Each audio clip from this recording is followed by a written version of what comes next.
Quand on pense à l'Allemagne nazie, l'économie n'est pas vraiment le premier sujet qui vient en tête. Pourtant, lorsqu'il arrive au pouvoir en 1933, Hitler est conscient que la guerre qu'il prépare nécessitera des ressources importantes et de l'argent. Or, lors de son arrivée à la chancellerie le 30 janvier 1933, l'Allemagne est exsangue. En effet, suite à la crise économique engendrée par la crise financière de 1929, l'économie allemande est plongée en pleine récession et le pays est lourdement endetté. Les politiques menées par les partis au pouvoir vont échouer et près de 6 millions d'Allemands sont alors au chômage. Cette crise sociale et économique provoque d'importantes répercussions politiques avec la montée en puissance de deux partis, le KPD, Parti communiste, et le Parti national-socialiste, le Parti nazi. C'est finalement ce dernier qui va arriver au pouvoir en 1933 et lancera l'Allemagne sur le chemin de la guerre.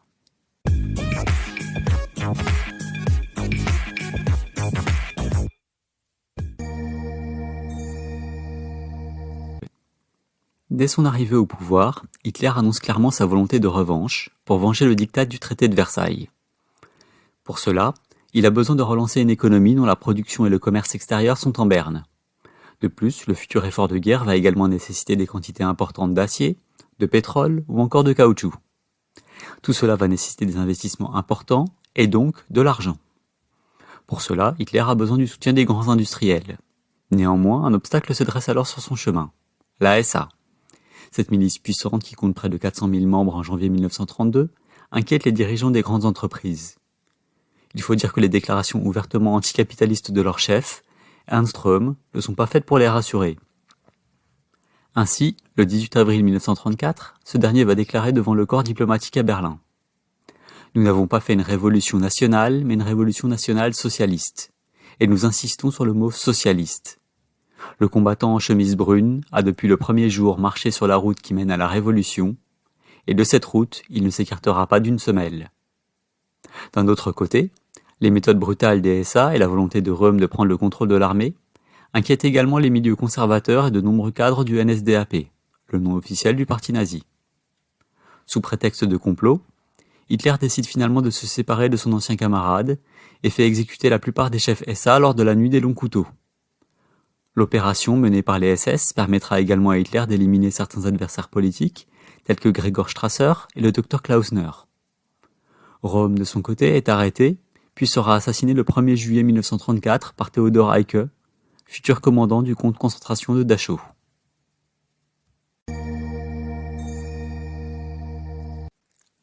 En 1933, un banquier économiste appelé Almar Schacht est nommé à la tête de la Reichsbank, la banque centrale allemande. À l'été 1934, il devient même ministre de l'économie. Les réserves monétaires du pays sont alors quasiment inexistantes et le gouvernement ne peut pas se permettre de laisser filer l'inflation. Le traumatisme des années 1920 est trop récent. Sartre décide donc de prendre des mesures pour limiter la fuite des capitaux et s'appuie partiellement sur le travail de l'ancien ministre des Finances, Heinrich Brüning. Ainsi, le contrôle des changes est renforcé, l'achat de devises est soumis à des restrictions, et l'Allemagne conclut des accords de clearing avec de nombreux pays européens et sud-américains. Ces accords prévoient notamment que toute importation en provenance de ces pays doivent être compensées par des exportations équivalentes. D'un autre côté, une importante politique industrielle est mise en œuvre, avec notamment le lancement d'une politique de grands travaux menée afin de moderniser les infrastructures du pays. L'aspect le plus connu de cette politique est alors la création de nouvelles autoroutes. Néanmoins, si la propagande nazie mettra en avant la clairvoyance d'Hitler, la réalité était tout autre. En effet, le plan prévoyant la création de 22 000 km d'autoroutes datait des années 1920, alors que de leur côté, les nazis s'étaient opposés aux autoroutes avant d'arriver au pouvoir. En parallèle, des ponts, des canaux et de nombreux logements sont construits et permettent une diminution impressionnante du nombre de chômeurs, qui passe de 6 à 1,5 million entre 1932 et 1936. Enfin, Sartre va mettre en place un système ingénieux permettant de relancer les différents secteurs stratégiques de l'industrie allemande, la création des bombes MEFO. Ces titres, garantis par le gouvernement, vont permettre au Reich de payer les entreprises, qui pourront elles-mêmes payer leurs fournisseurs. Ce mécanisme ingénieux, qui se base sur une sorte de monnaie parallèle, en réalité une reconnaissance de dette, évite à l'Allemagne de passer par le marché des changes. De plus, il permet au Reich de rester discret sur ses efforts de réarmement et évite un dérapage de l'inflation.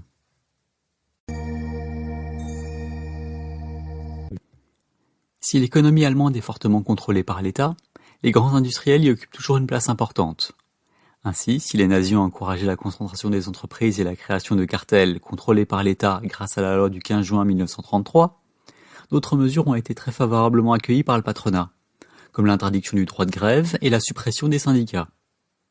Pour les classes moyennes, le bilan est assez mitigé. En effet, si le chômage a quasiment disparu en 1939, les salaires des ouvriers et des employés connaissent également une lente diminution.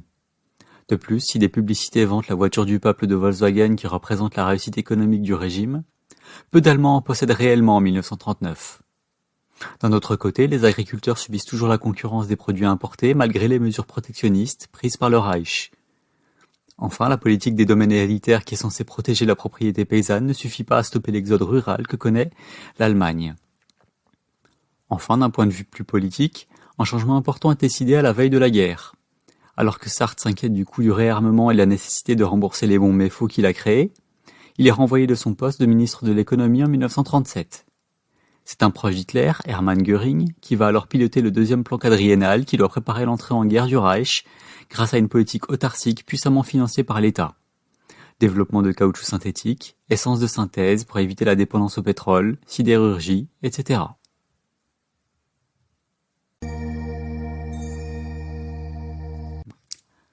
À la veille du déclenchement de la Seconde Guerre mondiale, le pari économique d'Hitler semble réussi.